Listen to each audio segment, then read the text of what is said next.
अपना हिसाब किताब देने की बजाय जो पुरानी बातों तक लोग पहुंचा रहे हैं, उस समय जो व्यवस्थाएं थी उससे बहुत बेहतर अभी होनी चाहिए थी। लेकिन बिहार में क्राइम का आंकड़ा बढ़ा है। जहां 2 लाख प्रति परिवार देने की बात थी, वहां 10,000 रुपए दे करके एक लॉलीपॉप थमाने का काम जेडीयू और भाजपा की सरकार ने किया है। और यह जो 10,000 का धोखा उन्हें दिया जा रहा है उसको बखूबी समझती हैं और इस सरकार के खिलाफ वोट करेंगे। नमस्कार, लाइव बिहार देख रहे हैं आप, आपके साथ मैं स्नेहा गुप्ता। देखिए, साल के अंत में बिहार में विधानसभा का चुनाव है। ऐसे में आपको बता दें कि झारखंड सरकार में मंत्री दीपिका पांडे सिंह जी हैं हमारे साथ। पहले तो इस साल के विधानसभा चुनाव को आप कैसे देख रहे हैं? देखिए, बहुत बदलाव लाने वाला चुनाव है, न सिर्फ इस राज्य में बल्कि देश की राजनीति का भी दशा बिहार तय करने वाला है। जो बिहार की जनता है वो बहुत उम्मीद से महागठबंधन की तरफ देख रही है और 20 साल के इस बदहाली से बदलाव चाहती है।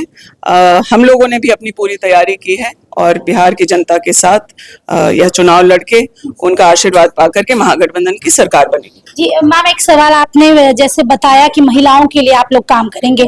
बिहार में इन दिनों बार बार 90 का दशक याद किया जाता है और कहा जाता है कि महागठबंधन की सरकार में महिलाओं के साथ सबसे ज्यादा गलत हुआ करता था, तो कैसे उसको देख रही हैं? देखिए, ये 20 साल में क्या हुआ, अपना हिसाब किताब देने की बजाय जो पुरानी बातों तक लोग पहुंचा रहे हैं, उस समय जो व्यवस्थाएं थी उससे बहुत बेहतर अभी होनी चाहिए थी। लेकिन बिहार में क्राइम का आंकड़ा बढ़ा है। महिलाओं के साथ फिर आप देख रहे हैं कि धोखा हुआ, वो चाहे आरक्षण के मामले में हो। आज अगर बिहार में आरक्षण या देश में आरक्षण लागू हो जाता तो लोकसभा में भी ज्यादा महिलाएं आती, विधानसभा में भी बिहार में महिलाओं को 33% का आरक्षण मिलता। या फिर अब जब उनके आर्थिक सशक्तिकरण की बात है तो जीविका की महिलाओं को हजारों लाखों करोड़ के कर्जे में डाला गया है और आज उन्हें जहां 2 लाख प्रति परिवार देने की बात थी, वहां 10,000 रुपए दे करके एक लॉलीपॉप थमाने का काम जेडीयू और भाजपा की सरकार ने किया है। नीतीश कुमार जी अगर बीमार नहीं है तो उन्हें आकर के जवाब देना चाहिए कि आप महिलाओं के बारे में आगे उनकी क्या सोच है, या फिर आप भी भाजपा के प्रभाव में वैसे ही जैसे सत्ता पाने के लिए एक टोकनिज्म करती है भाजपा, आप भी वही कर रहे हैं क्या? मुख्यमंत्री नीतीश कुमार की बात कर ले तो लगातार महिलाओं के लिए काम करे, 10,000 रुपए अभी खाते में गए हैं, फ्री बिजली की भी बात हो चुकी है। और सीधे तौर पे जहां आप लोग कह रहे हैं कि कॉपी करते हैं नीतीश कुमार, तो लेकिन नीतीश कुमार धरातल पे सारे काम कर चुके हैं। नकल करने के लिए भी अकल चाहिए, ठीक है ना। 20 साल से आप सत्ता में हैं, आप यूपीए की सरकारों ने क्या किया, महागठबंधन के क्या किया, उसको भी अगर महिलाओं के लिए लागू कर देते तो बहुत बदलाव बिहार में आ चुका होता।